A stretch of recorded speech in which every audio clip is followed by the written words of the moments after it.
Right, so here's how we calculate average atomic mass. The first part of the video is what we would tell anybody in a chemistry class. The last part of the video is for pre-AP only. I will let you know when we get to that part, so if you're an on level, you can stop when we get there. So here we go. So when we talk about weighing an atom, atoms are so friggin' small that if I handed you one, you wouldn't even know it. And I don't have a balance that can actually weigh something that small. So somebody has figured out for us that the oxygen atom actually weighs 2.657 times 10 to the negative 22nd grams. That is lighter than anything that you can even imagine. It's so small. So because it's so small, and I wanted to compare it to something else like hydrogen or carbon, those are both all so small that it doesn't really sound that much different to you in your brain. You're like, oh, they're just all really tiny. And so scientists came up with this arbitrary fake unit called atomic mass units. And the only time we use it is when we're trying to compare the weight of an atom's nucleus compared to somebody else. And so it makes things a little bit easy. We did the same thing with the unit mole a few weeks ago when we told you that 1 mole was equal to 6.02 times 10 to the 23rd particles. We couldn't see one particle, so we lumped a whole bunch of particles together and said, okay, we're going to call this lump a mole. And so this is kind of what we did for protons, neutrons, and electrons. Everything that we talk about today, when they're talking about an atomic mass unit, they basically figured out that a carbon atom has 6 protons and 6 neutrons in it. And so if you remember from our discussions earlier this week, 6 protons plus 6 neutrons gets you a mass of 12. And that's your mass number right there after the dash. And so they said, okay, if we know that a carbon nucleus has 12 total nucleons or particles inside of its nucleus, if we divide that number by 12, we get 1 atomic mass unit. Or basically what I like to tell kids, that's basically 1 proton. 1 atomic mass unit is very similar to 1 proton or 1 neutron, because if you remember everything we've talked about the last few days, they are the same size. So when I talk about the average atomic mass, you'll remember from some of our previous discussions, when I'm looking at an element like fluorine, and he's got an atomic number of 9, and this atomic mass, or average atomic mass, of 18.99. Well, if I'm talking about just one single atom, so here's fluorine. He's got a mass of 19, and he's got an atomic number of 9. From everything we learned this week, that's 9 protons, 10 neutrons, I got that by subtracting, and 9 electrons. And so this is 1 atom of fluorine. Well, once we discovered isotopes and we realized that not every single atom of fluorine looks exactly like this, we realized that there were multiple forms of elements, and that's where we came up with that new word last week called isotopes. So this number down here represents the same thing that we did with the cutout cards. I handed you 12 cards. You had to figure out how many of each card you had. Maybe you had 1 out of 12 versus 11 out of 12. That's the same thing as saying part over whole. So we're comparing how many of your cards had maybe 10 neutrons versus how many of your cards had 9 neutrons. And so we're looking at that from a percentage standpoint. If we were to add up all of the atoms of all of the fluorine in the world and find their average, it would equal 18.99.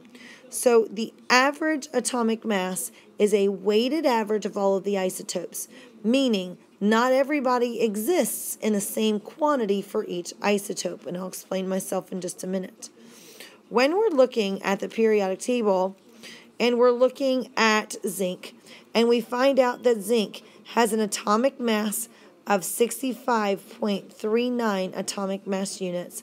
That is merely just telling us the average of all of the elements all over the world. Now, if you go back up to my fluorine example up here, we said that he had a mass of 19. Notice that's a whole number. When you see a whole number, just know that that's talking about one atom. But when you see a decimal number, this is a group of all of the atoms for all of the isotopes.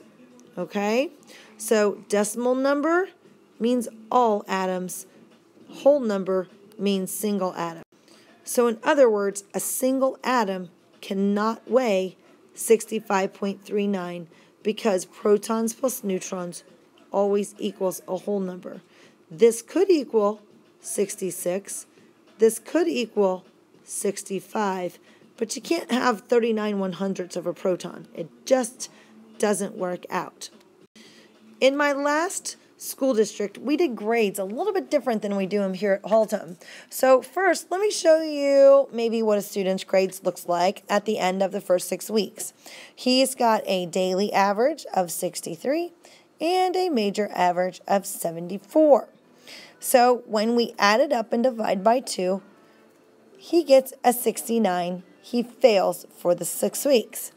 And that's because both of these count equally at 50-50.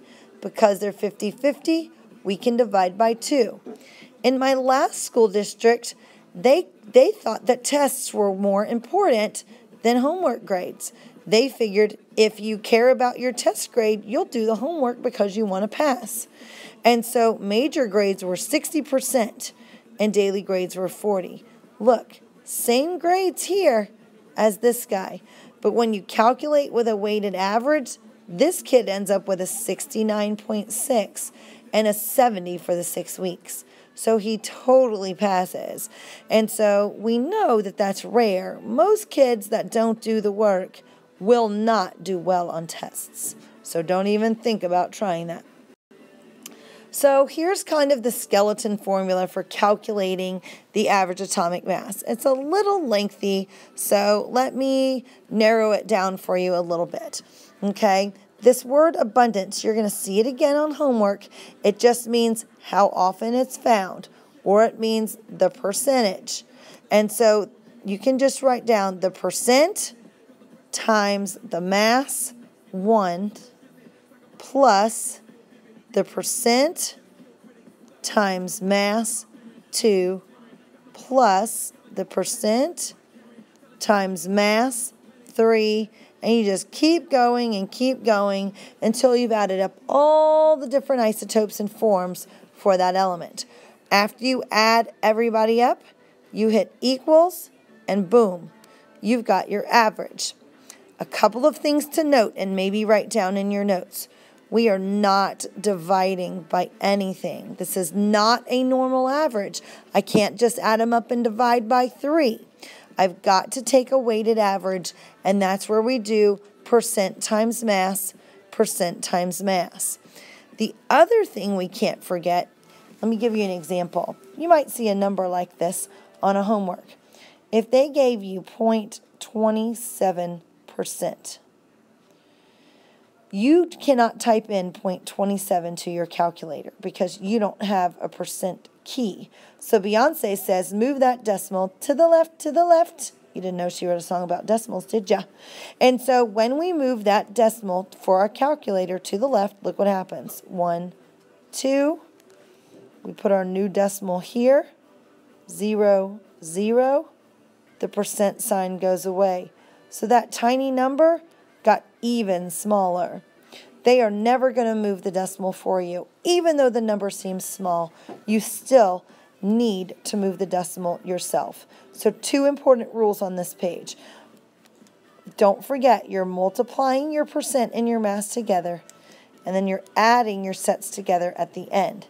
And you're never, ever going to divide by anything, and you're always going to move that decimal the percentage into decimal form before you type it in your calculator. So let's try one. They gave us this example and said copper has 2 isotopes. So he has two different forms. He has copper 63 and he has copper 65. They gave us the percentages, which is 69.17% and 30.83%. Next, we keep reading, and down at the bottom half it says, calculate the average if we've got specific masses for copper 63 at 62.93 and copper 65 at 64.93. If I give you a super precise mass, use that for your mass. If I didn't give you this at all, then you could use these for the masses. But for now, they're just there to kind of help you organize your data. And so we're going to take these masses and put them up with their partners. So we're going to multiply by 62.93 and multiply by 64.93. And we're going to add up our two pieces and be done. The only big thing right now, hopefully you see it, is we did not move that decimal yet. 1, 2, 1, 2. Now you're ready to type in 0.6917 times 62.93 plus 0.3083 times 64.93. One thing to note before we calculate is just some number sense. By that I mean, let's look. 69% of our copper had a mass of 63. Only 30% had a mass of 65. So on a number line, if we were looking at 63 versus 64 versus 65, there's a higher percentage right here of the 63s and a lower percentage of these 65s, which means my average is going to lean this way and be somewhere between 63 and 64. That's how I'm going to check my answer, because first I'm going to analyze and say, who has a higher abundance or a higher percentage? It was copper 63. So my answer has to be closer to 63 than it is to 65. When I put all of this into the calculator, I find out that the right answer is 63.55 atomic mass units. And of course, we want to use sig figs on this. So everybody up here at the top had 4 sig figs, so my answer has to have 4 as well.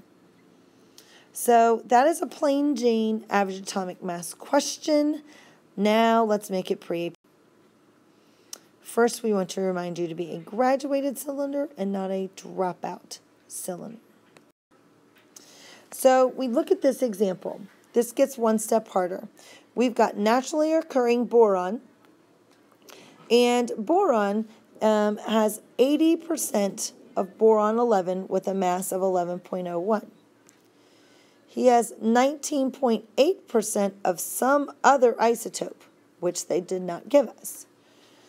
They said, what is the mass of the second isotope to account for the 10.81 average atomic mass?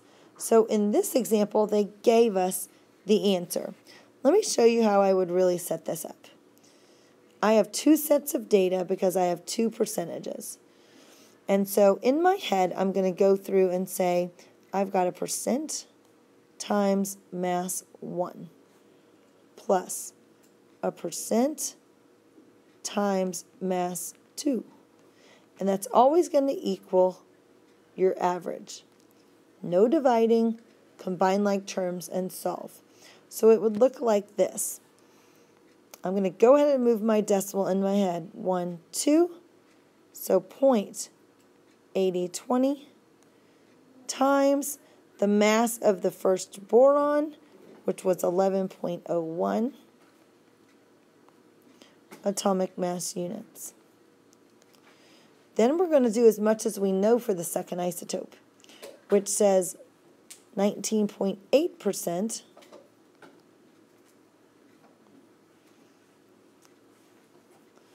Let's move that decimal. Needs to go all the way at the front.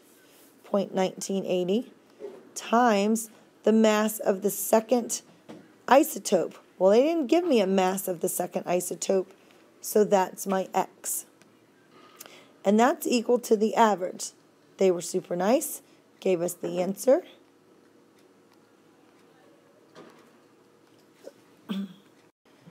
Now all we do is combine like terms and solve for X. So in my handy dandy calculator, I combine these two guys and I get 8.830 sig figs AMU plus 0.1980 X equals 10.81 AMU. I need to isolate X over here, but I'm going to save him for last. So first, I go over and subtract 8.830 from both sides.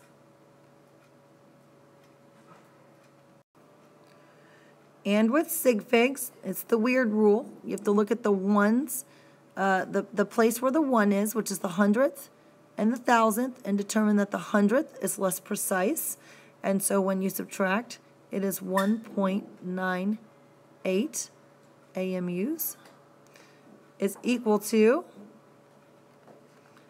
0.1980x.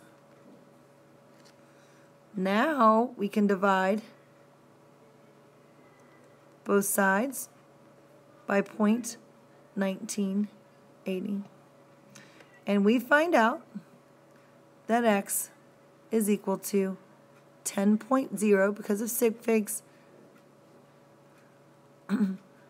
atomic mass units. So that is the mass of the missing isotope.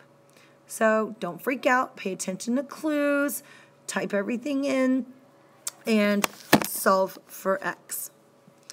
Can't be that easy. This is pre-AP. So here's the big mama.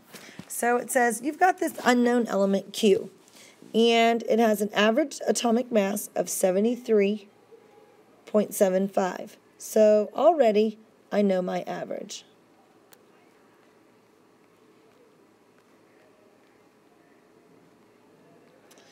It says the first isotope has a mass of this. So here's my Q first isotope. And I'm going to take my percent times my mass of 1. They didn't give me a percent, but they did give me the mass, which is 72.99 atomic mass units. Since I don't know this, just like the previous example, I can plug in X, and that'll tell me my percentage. The problem lies with this second isotope. It says the second isotope has a mass of 74.99. So I come over here and say this is going to be my second isotope of element Q. Percent times mass 2. Again, I don't know the percent, but I know the mass 2 is 74.99. So they're 2 atomic mass units apart. Right here, it gets a little sticky. Here's what we cannot do. We can't put X there, because by doing that, we're saying if this X was 30%, then this X would also be 30. Well, 30 plus 30 does not equal 100, so it can't possibly be right. So we're going to erase that X and erase those 30s, and we're going to try something else. This is also what not to do. It can't be Y, because if I find out that X is 30, I can't plug it in for Y to figure out 2 variables at the same time. So that doesn't work either.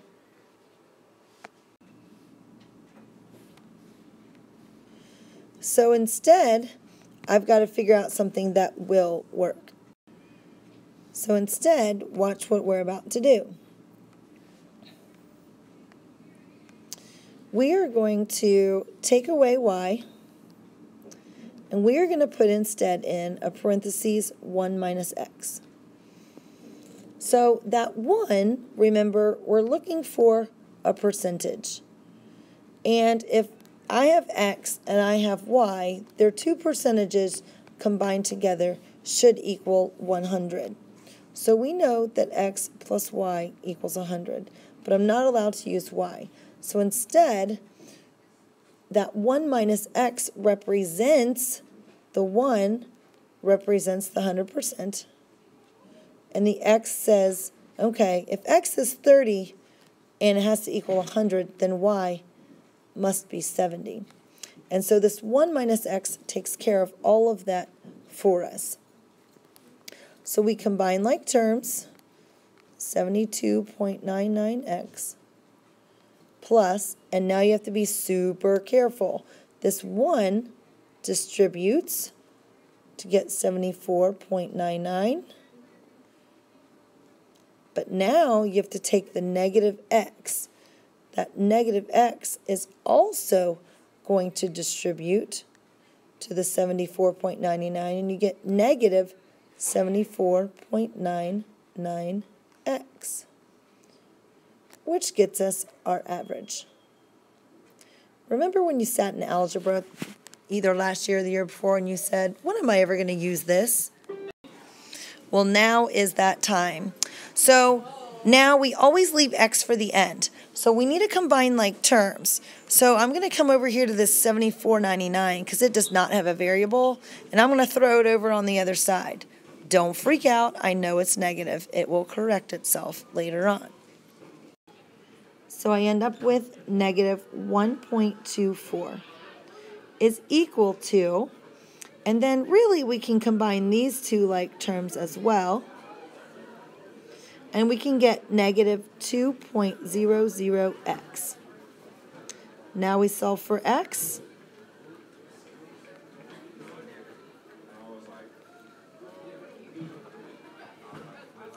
And we find out that x is equal to 0.62. So if we converted that into a percentage, we'd find out that that's 62.0 for sig figs %. So go with me here. This x represented the percentage of Q1's isotope. So what we're saying is the first isotope of Q had a percentage of 62.0%. And to find out the second isotope of Q, you would have to do your 1 minus x, or 100% minus x, and come up with the missing percentage, which is 38.0%. Now I've answered the question, the percentages of each.